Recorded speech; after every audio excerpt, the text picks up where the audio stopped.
Hello everyone. Today I'm doing the teaser video for this coming Sunday, January 16th. We did not have service this past Sunday due to the ice. So hopefully those of you who did the teaser, you learned a little bit about that passage, but I'll preach on that passage another time. And I'm moving on to what I already had planned for this coming week. And there's something to think about, giving an honest opinion of yourself. Are you someone that believes everything that you hear? Or are you someone that doubts everything you hear until you can do further research? You can kind of get an idea. If someone tells you something, then you immediately repeat that to somebody else as fact without doing the research, and you might be someone who believes what you hear or everything that you hear.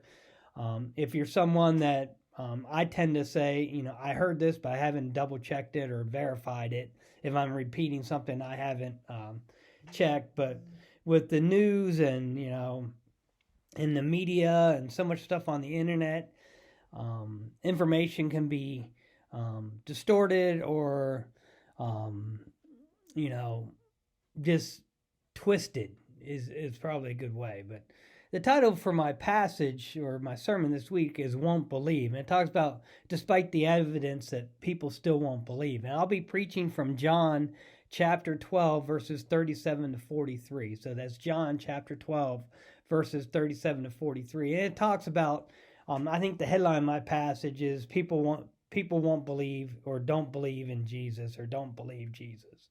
And that's obviously a saying we could say that's very clear in today's world too. People still don't believe in Jesus or won't believe in Jesus, despite the evidence, despite the facts, despite things that are out there. So, what I want you to do is, as you look at this passage, you'll see some things in there. It refers back to a prophecy in Isaiah, where Isaiah predicted that people wouldn't believe in Jesus despite the miracles and everything that he does. And it also mentions some things about how the Lord will blind their eyes and harden their hearts. And that's two tough phrases, blind their eyes and harden their hearts. And so one of your challenges to understand this passage is, what does that mean? Does God keep people from coming to know him or keep people from coming to know Jesus? What does it mean when God hardens their hearts or blinds them? That's a challenge, because I know a lot of people say there's no way that God would keep someone from coming to know Jesus or believing in him. But you'll see that throughout Scripture. We know that in Pharaoh, where it says, God hardened Pharaoh's heart during those 10 plagues.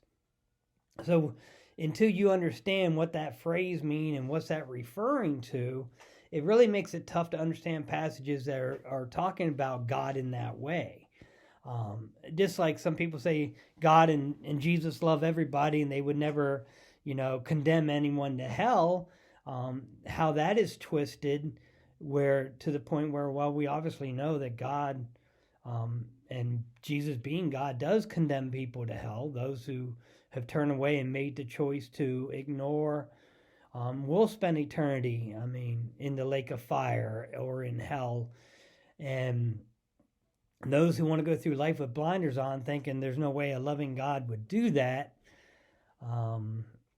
they're getting stuck on the prosperity gospel, or they're getting stuck on not reading all Scripture and understanding what God truly wants from his followers, or what Jesus, the example Jesus gave and showed. So when we see things like hardening of the hearts or blinding of the people, or despite all the miracles that Jesus performed, people still didn't believe. There's some other challenging things when you look at the bottom of this passage, talking about how the leaders believed in them, but they wouldn't confess it because they were afraid of the Pharisees or afraid of being kicked out of the synagogue. How is that relevant in today's world and some of the things we face? So this passage, again, John chapter 12, verses 37 to 43, gives you a lot of things to think about. A lot of things I'm going to discuss. I know in the Sunday school class, going deeper, I'm sure we'll be able to dig into a couple different things in there. But as you read it, what does it say to you? What does it say about God? What does it say about Jesus? What does it say about the people of the time? their, unwillingness to confess their belief in Jesus because of the fear of the Pharisees, the synagogue, or getting kicked out of the synagogue. A lot of things to digest in these verses. So I'll give that to you. This is what I'll be preaching on this coming Sunday, the 16th. Again, with the weather, we try to get the information out Saturday evening, Sunday morning.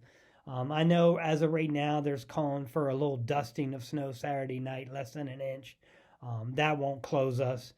Freezing rain like this past Sunday definitely closes us. So take care, be safe. And for those who are recovering from illnesses, take your time. Do not rush. You do not want to have a setback. All right. See you later. Bye.